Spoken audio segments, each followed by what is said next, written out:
Irmãos, graça e paz a todos. Eu peço que os irmãos abram suas Bíblias no livro de Obadias.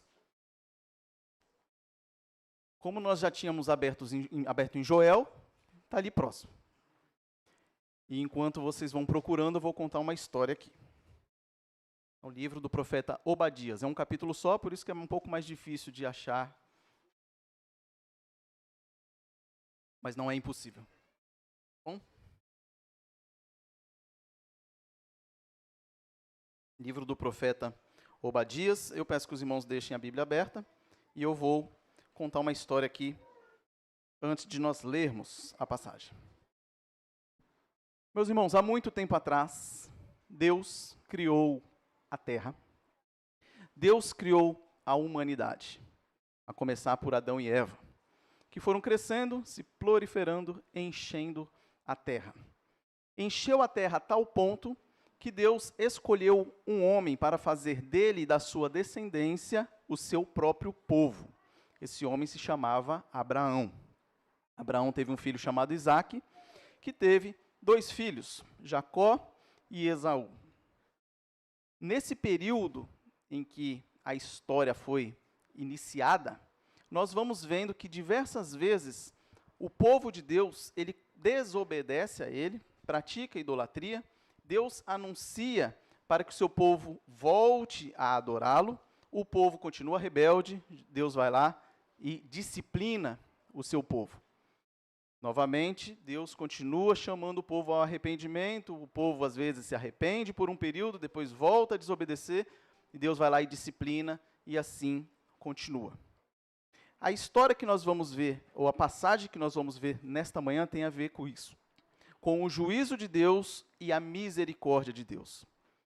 Muitas vezes as pessoas ficam com dificuldade de entender que tanto o juízo de Deus como a misericórdia dele andam juntos. E conhecer esse aspecto, conhecer essa questão relacionada a Deus, vai nos ajudar a conhecê-lo mais, e cada vez que nós conhecemos Deus mais, nós o adoramos mais e melhor. Então, na situação que nós vemos aqui, nós tivemos um rei levantado em Israel, Saul, seguido de Davi, seguido de Salomão, seguido de seu filho Roboão. Quando Roboão assumiu, houve a divisão do reino.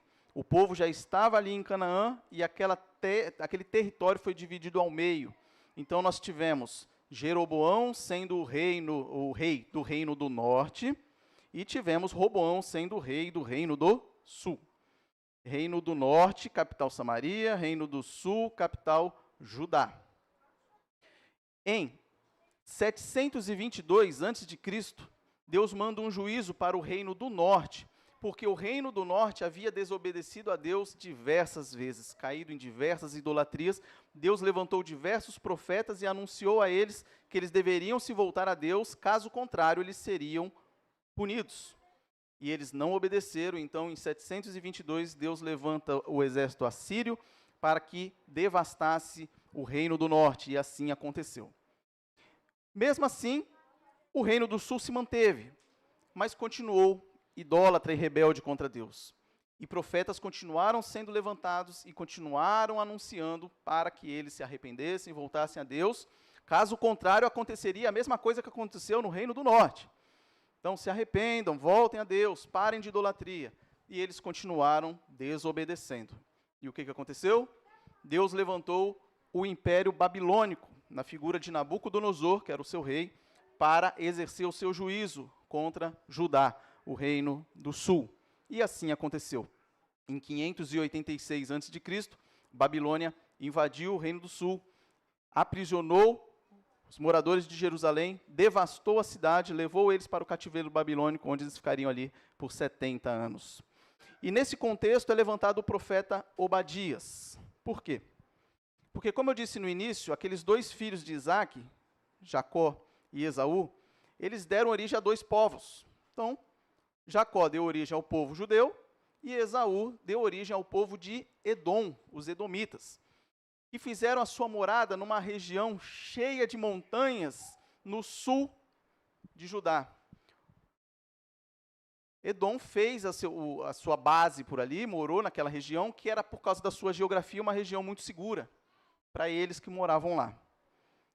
E o que aconteceu? Quando a Babilônia invadiu Judá, eles, sendo irmãos, ao invés de eles ficarem do lado do seu irmão, eles se alegraram com a desgraça alheia. Eles aproveitaram que a Babilônia estava invadindo o território do seu irmão e foram lá e ajudaram também a devastar Judá. E daqui a pouco nós vamos falar como que eles fizeram isso. Então, por eles terem feito isso, por causa do orgulho do coração deles e por causa da maldade que eles fizeram, mesmo seu irmão Jacó estando sendo disciplinado pelo Senhor, Deus não gostou dessa atitude deles. E Deus anunciou um juízo contra Edom. E é disso que trata a profecia de Obadias. Desse juízo que Deus exerceria para com Edom, os motivos pelos quais Deus exerceria esse juízo, e no final nós temos uma palavra de esperança, que nós vamos ver qual é. Então nós vamos ler essa passagem picada. Leremos a primeira passagem, explicaremos o primeiro ponto, depois a segunda e depois a terceira. Bom, então, no começo, do versículo 1 ao 9, vamos ver um atributo importante de Deus, que é o seu juízo. Então acompanhem por gentileza a leitura. Visão de Obadias. Assim diz o Senhor Deus a respeito de Edom. Ouvimos uma notícia vinda do Senhor, e um mensageiro foi enviado às nações para dizer: preparem-se para a guerra contra Edom. Eis que fiz de você uma nação pequena entre as outras, muito desprezada. O orgulho do seu coração o enganou. Você vive nas fendas das rochas, num lugar elevado, e diz em seu íntimo: quem poderá me jogar lá para baixo? Ainda que você suba como a águia e faça o seu ninho entre as estrelas, de lá eu o derrubarei, diz o Senhor. Se ladrões o atacassem ou assaltantes viessem de noite, como você está destruído! Não levariam só o que lhes bastasse? Se fossem até você os que colhem uvas, não deixariam pelo menos alguns cachos? Como foram saqueados os bens de Esaú? Como foram vasculhados os seus tesouros escondidos? Todos os seus aliados, ó Edom, o empurraram para fora do seu território. Aqueles que estavam em paz com você o enganaram e prevaleceram contra você. Aqueles que sentam à sua mesa preparam uma armadilha para os seus pés. E não há em Edom entendimento. Naquele dia, diz o Senhor, destruirei os sábios de Edom e o entendimento do monte de Esaú. Os seus valentes, ó Temã, ficarão apavorados, para que do monte de Esaú todos sejam exterminados pela matança. Infelizmente, meus irmãos, vivemos em um tempo em que a justiça de Deus é muitas vezes ignorada. Há uma ênfase, às vezes, exacerbada no amor de Deus. Deus como sendo aquele que serve para satisfazer os meus desejos materiais, os meus desejos emocionais, e se esquece de que Deus, ele também é juiz. E Deus exerce o juízo. Vocês perceberam pela leitura que o juízo de Deus aqui foi um juízo pesado. Ele termina falando: todos sejam exterminados pela matança. E não foi algo por um acaso que aconteceu, e depois nós vamos ver que essa profecia foi cumprida. Não foi algo do acaso, foi o próprio Deus exercendo o seu juízo contra Edom. Então, logo no início, nós vemos, no versículo 1, que um mensageiro foi enviado às nações.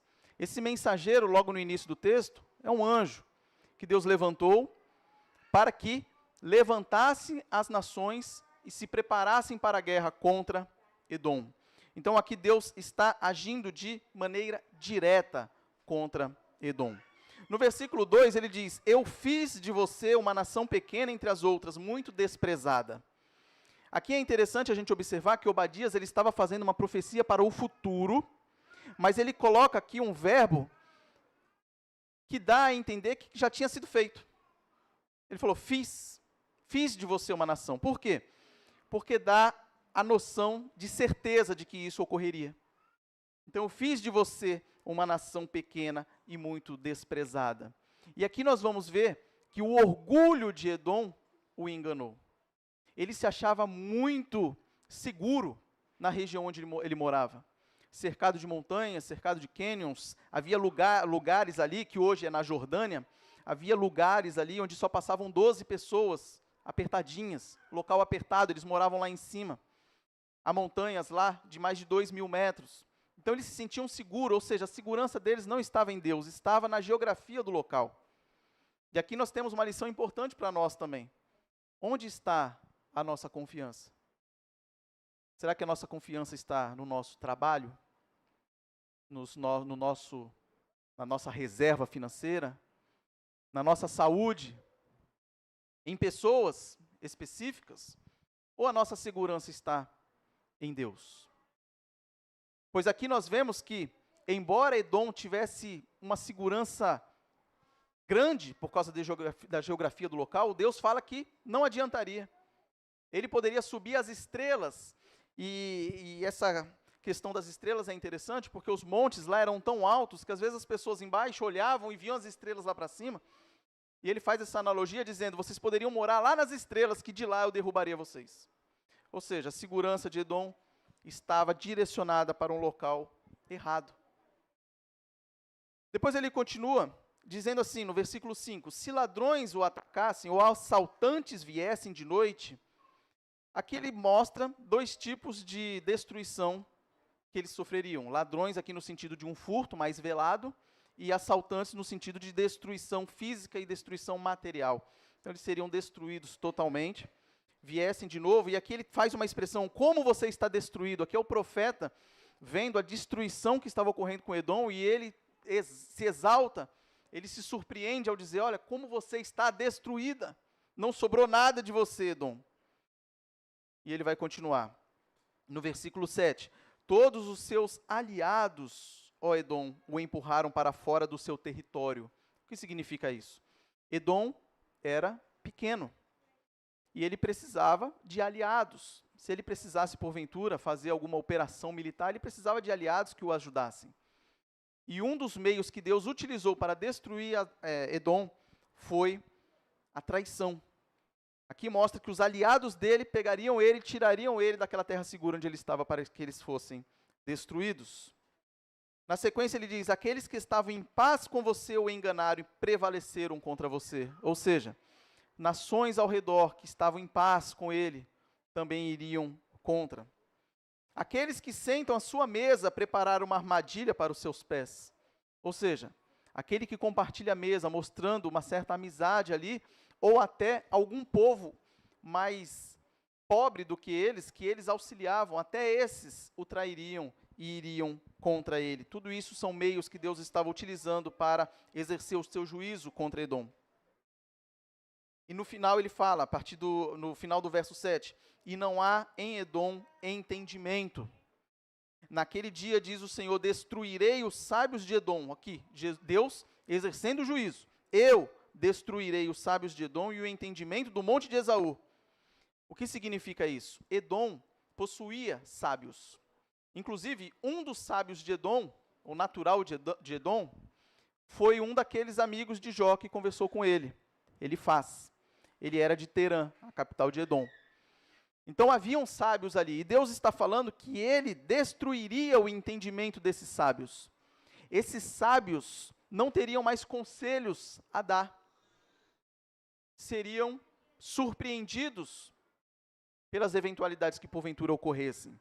E qual é a consequência disso? Ele diz, destruirei os sábios de Edom e o entendimento do monte de Esaú.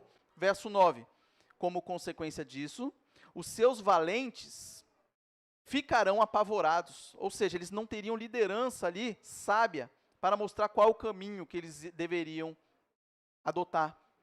E ele continua, para que do monte de Esaú todos sejam exterminados pela matança. Ou seja, os sábios não teriam conselhos a dar, não dariam a direção.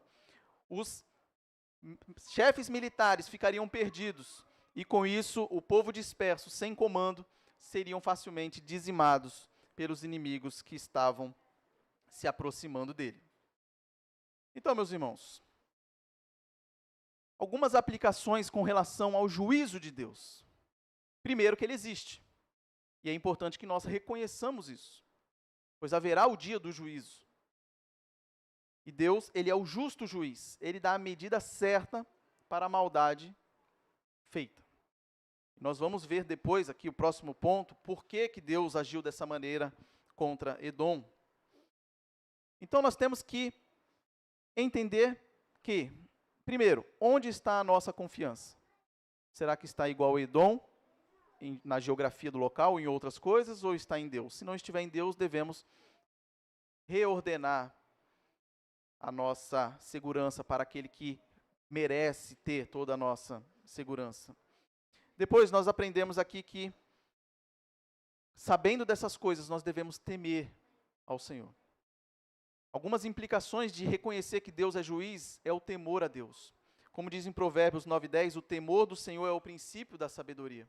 Nós devemos reverência ao nosso Deus.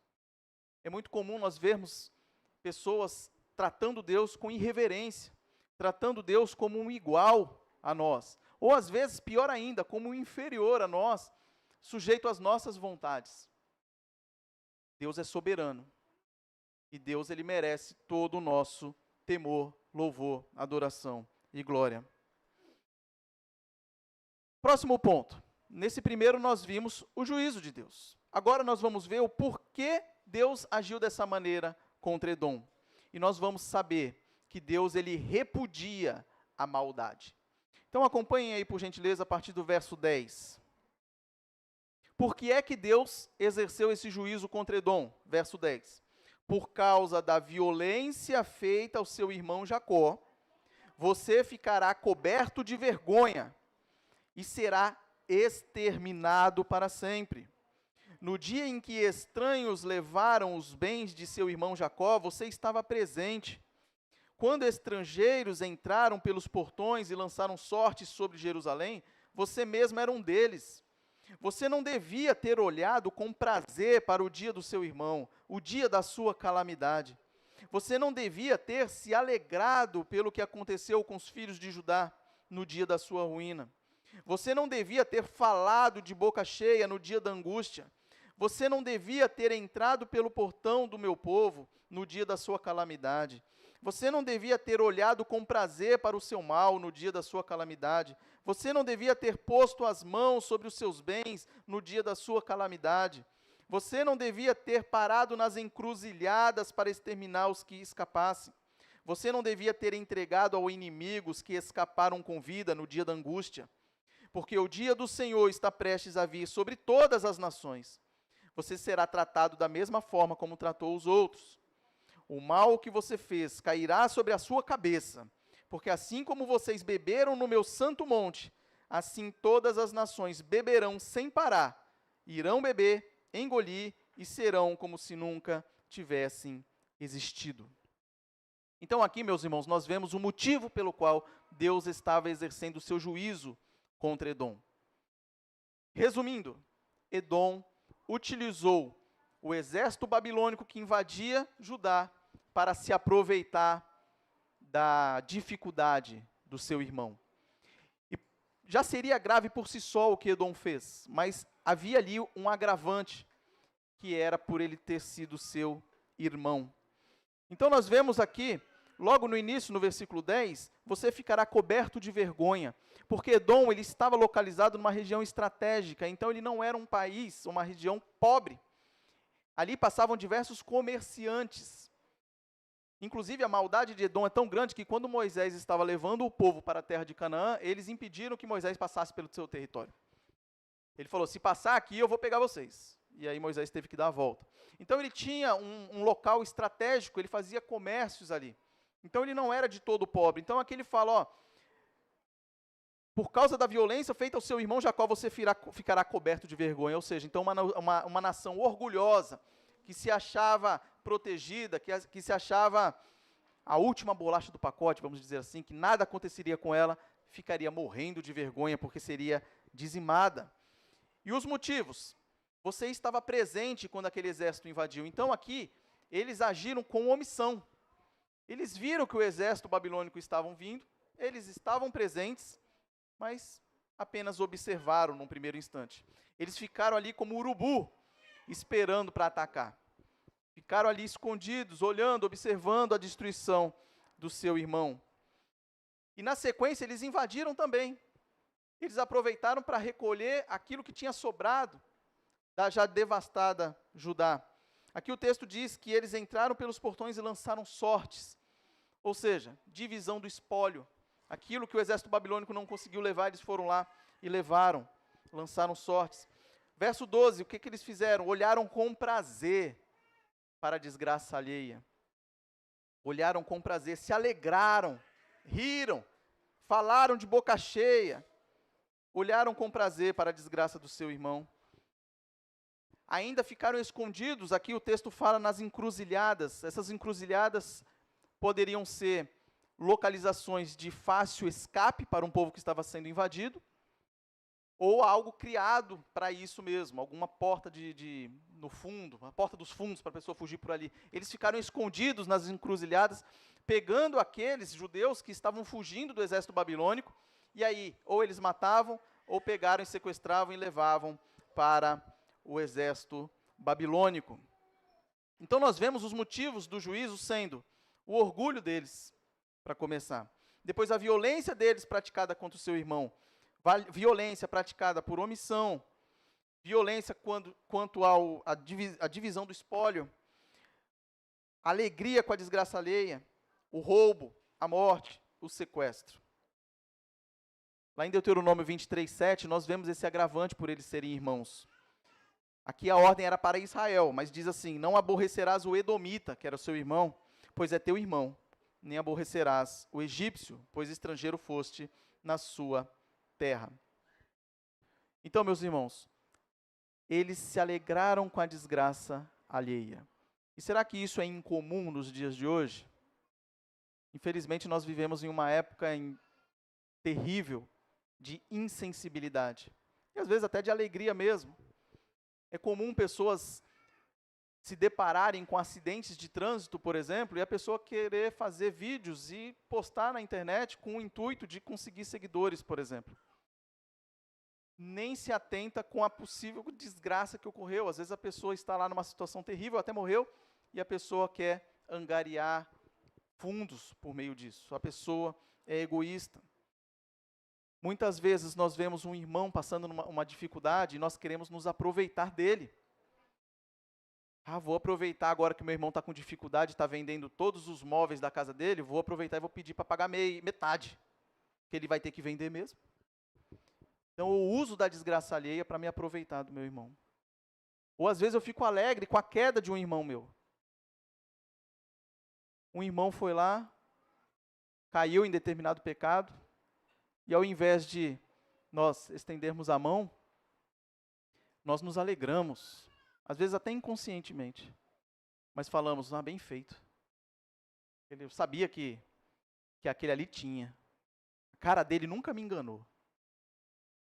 Então nós não podemos agir com maldade para com os nossos irmãos.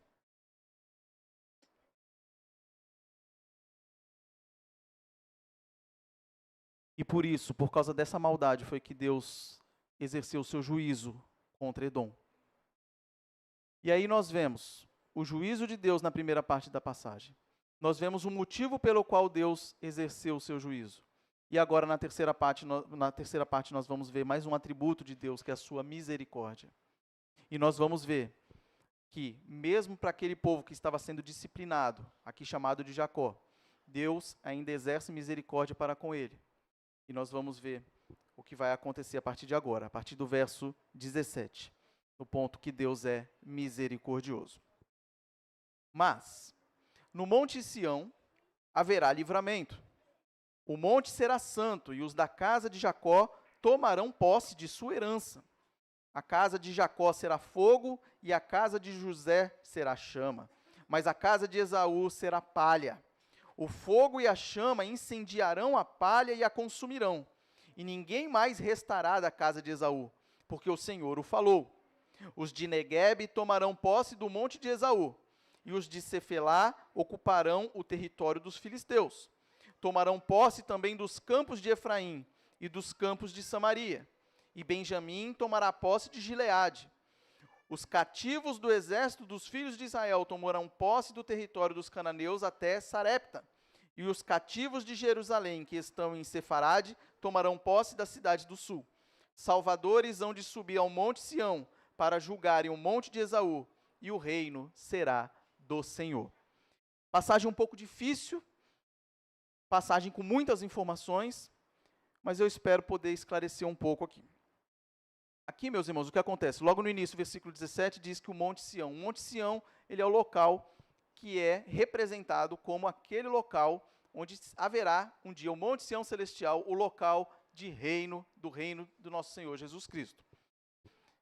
Ali diz que no Monte Sião haverá livramento.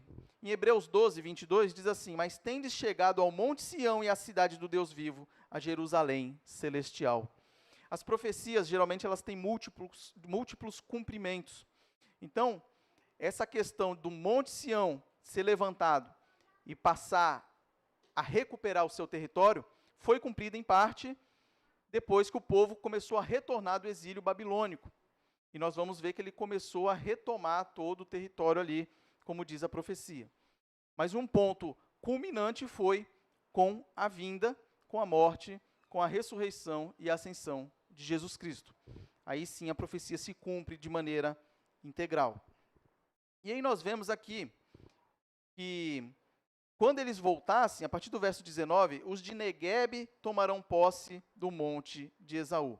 Aqui nós vamos ver que eles começaram a tomar posse da região do sul, da região do norte, leste e oeste, daquela região onde está ali Judá.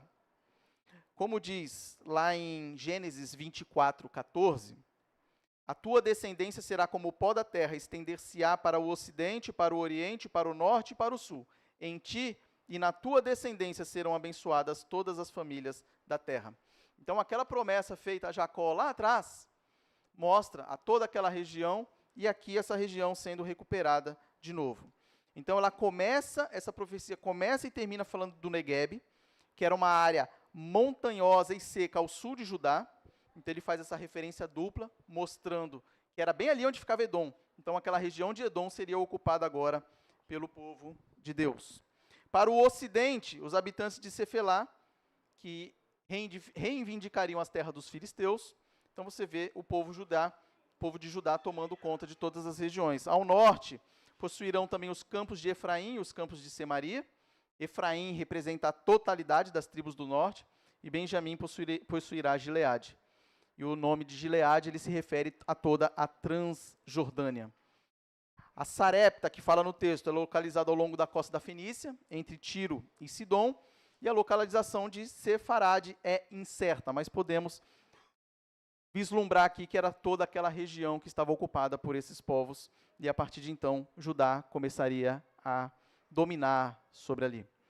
Então nós vemos uma mensagem de esperança para aquele povo de Judá que havia acabado de ser destruído pelo povo da Babilônia, um povo que ficaria como cativo por 70 anos, um povo que voltaria para a sua terra, mas em grande miséria, teria que reconstruir o templo, reconstruir a cidade, colocar todas as coisas de novo para funcionar, mas a palavra de esperança para esse povo é que, embora Deus tivesse disciplinado eles, Deus os traria de novo e os reuniria. E a passagem é interessante ao falar que o reino, ao final, será do Senhor, porque o Senhor está reunindo pessoas de todos os povos e todas as nações para fazer deles o seu povo. Como disse no início, que Deus separou Abraão para ser o seu povo, ele continua trabalhando e fazendo com que pessoas se acheguem ao seu reino. Um reino unificado em Cristo, mas com as suas peculiaridades, com as suas diferenças de cada um. Então, a passagem, ao falar que o reino será do Senhor, ela é anunciada em Apocalipse 11:15, que diz que o reino do mundo se tornou de nosso Senhor e do seu Cristo, e ele reinará pelos séculos dos séculos. Então, a aplicação para nós dessa passagem específica é que a nossa vida ela é sofrida, mas Deus nos vê, e Deus nos promete um reino futuro, um reino unificado, onde Cristo será o rei de toda a terra, e que nós reinaremos com Cristo nessa nova terra. Nós vimos que nós podemos ser alvo de juízo de Deus, mas isso não deve ser feito para a nossa destruição, mas para o nosso aprendizado. Muitas vezes Deus exerce o seu juízo para conosco, para que nós nos conformemos à imagem de Cristo Jesus. Então, até o juízo de Deus, ele é marcado com a sua misericórdia. E nós vemos na Bíblia inteira, juízo de Deus com misericórdia. A começar de Adão e Eva, que sofreram o juízo de Deus, mas foram alcançados pela sua misericórdia. Assim como aconteceu com Noé, assim como aconteceu com o povo, Moisés, etc. A Bíblia inteira nós vamos vendo o juízo de Deus recheado com a sua misericórdia. E Cristo já reina, mas a consumação nós aguardamos com fé. E virá. E meus irmãos, só para não deixar em aberto o que aconteceu com os edomitas, é bom a gente se atentar com algumas questões. Por exemplo, eles foram expulsos daquela região. Essa profecia foi dada por volta de 580 a.C. Então, no século IV, os nabateus foram os primeiros que se estabeleceram naquela região e expulsaram os edomitas de lá. Já no segundo século, foram os macabeus e asmoneus que subjugaram os edomitas e os obrigaram a se circuncidar e a observar a lei judaica. E por fim, no ano 70 depois de Cristo, eles foram completamente destruídos por Tito Flávio Vespasiano, que era o general romano, que posteriormente se tornou o imperador. E nós vemos algumas passagens dos edomitas na Bíblia sempre indo contra o povo de Deus. Por exemplo, em 63 a.C., o general romano Pompeu, ele nomeou Herodes. E Herodes, o Grande, ele era de Edom, que depois Edom mudou o nome para Idumeu, que era o nome grego para o nome hebraico de Edom. Então, o Herodes o Grande, ele era Idumeu, da descendência de Esaú, e ele que manda matar as crianças buscando matar Jesus Cristo. Na sequência, o seu filho Herodes Antipas, também da linhagem de Edom, manda matar João Batista. Na sequência, Herodes Agripa I manda matar Tiago. E por fim, Herodes Agripa II é aquele que zomba de Paulo, que diz, por pouco você me convence a me tornar cristão. Está lá em Atos 26, 28. Então, meus irmãos, para encerrar, a primeira parte, nós falamos que Deus é justo e Deus exerce o seu juízo. Como diz no Salmo 94, ó Senhor, Deus das vinganças, ó Deus das vinganças, resplandece, exalta-te, ó juiz da terra, dá o pago aos soberbos. Primeiro ponto. Segundo, Deus não suporta a maldade. Abacuque 1,13 diz, tu és tão puro de olhos que não podes ver o mal e a opressão não podes contemplar. E a terceira parte, Deus ele é misericordioso. Lamentações 3, 22 e 23, que diz, as misericórdias do Senhor são a causa de não sermos consumidos, porque as suas misericórdias não têm fim. Renovam-se cada manhã, grande é a tua fidelidade. Então, meus irmãos, que saiamos daqui com essa certeza na nossa mente e no nosso coração, de que Deus é um Deus justo, Ele é o santo juiz, Ele exerce juízo, e que Ele não suporta a maldade, e 3, que Ele é misericordioso. Nos rendamos à soberania de Deus, nos arrependamos dos nossos pecados, creiamos em Jesus Cristo, o único Salvador, para que nós um dia reinemos nesse reino que será inaugurado, ou instaurado, ou consumado nos tempos futuros. Que Deus nos conduza, nos capacite e nos abençoe. Muito obrigado por nos acompanhar até o final deste vídeo. Para receber mais reflexões e ficar por dentro dos próximos conteúdos, te convidamos a seguir as nossas redes sociais que estão na descrição. Alguns vídeos aparecerão na tela caso queira continuar nos assistindo. Abraço e até a próxima.